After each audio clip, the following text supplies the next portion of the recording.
Welcome to choose kitchen. இன்னைக்கு special வந்து beef liver pepper fry. இது எப்படி செய்யறதுன்னு பார்க்கலாம். தேவையான பொருட்கள்: பீஃப் லிவர்,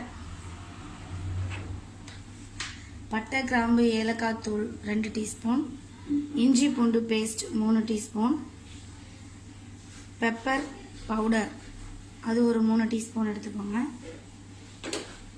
தேவையான அளவு மஞ்சள் தூள், தேவையான அளவு உப்பு, பெருஞ்சீரகம் சின்ன ஜீரகம் ரெண்டும் கலந்த தூள் வந்து ஒரு 2 டீஸ்பூன் எடுத்துக்கோங்க. தேவையான அளவு எண்ணெய். இதை இப்போ நம்ம எப்படி செய்கிறதுன்னு பார்க்கலாம். ஸ்டவ் ஆன் பண்ணிவிட்டு பேன் ஹீட் ஆகின உடனே தேவையான அளவு எண்ணெயை ஊற்றிக்கோங்க. எண்ணெய் ஹீட் ஆகட்டும்.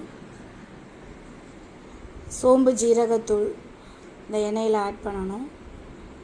அடுத்து பட்டை கிராம்பு ஏலக்காய் தூள் ரெண்டையும் இந்த எண்ணெயில் சேர்க்கணும்.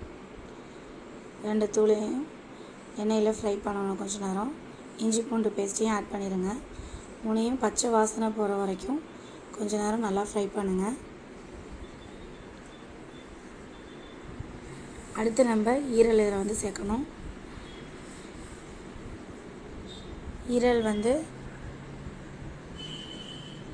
இதில் ஆட் பண்ணிடலாம். நம்ம ஈரலையும் அந்த மசாலாவையும் கொஞ்சம் நேரம் இந்த மாதிரி பரட்டி விடுங்க. ஈரல் வந்து நம்ம தண்ணி ஊற்றாமல் வேக வைக்க போகிறோம். மஞ்சத்தூள் போட்டுக்கலாம், உப்பு போட்டுக்கலாம். இதையும் நல்லா கலக்கிடுக்குங்க. ஈரலில் வந்து நம்ம தண்ணி ஆட் பண்ணாமல் தான் வேக வைக்க போகிறோம். இதுலேருந்தே தண்ணி நமக்கு நிறையா லீக் ஆகும். அதனால் தண்ணி போட வேண்டாம். பெப்பர் தூள் ஆட் பண்ணிக்கலாம்.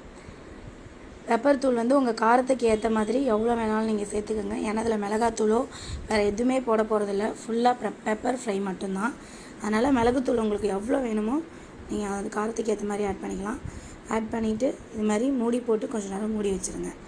10 மினிட்ஸ் கழித்து மூடியை ஓப்பன் பண்ணி பாருங்கள். இது மாதிரி தண்ணி லீக் ஆகிருக்கும். அதை ஒரு தடவை நல்லா கிண்டி விட்டுருங்க. மசாலாவும் அதுவும் நல்லா பரண்டு வந்துடட்டும். மறுபடியும் கொஞ்ச நேரம் மறுபடியும் மூடி போட்டு நம்ம மூடி வேக வைக்கணும். மூடி போட்டுடலாம். ஓப்பன் பண்ணோன்னா அதில் உள்ள தண்ணி எல்லாம் வற்றிட்டு எண்ணெய் வெளியில் வந்திருக்கும். இந்த ஸ்டேஜில் நமக்கு ஈரல் ரெடி ஆகிடுச்சு.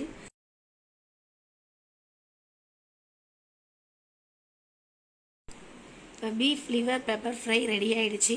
இதே ஸ்டைலில் மட்டன் சிக்கன் ஈரல்லையும் ட்ரை பண்ணுங்கள். டேஸ்ட் நல்லாயிருக்கும்.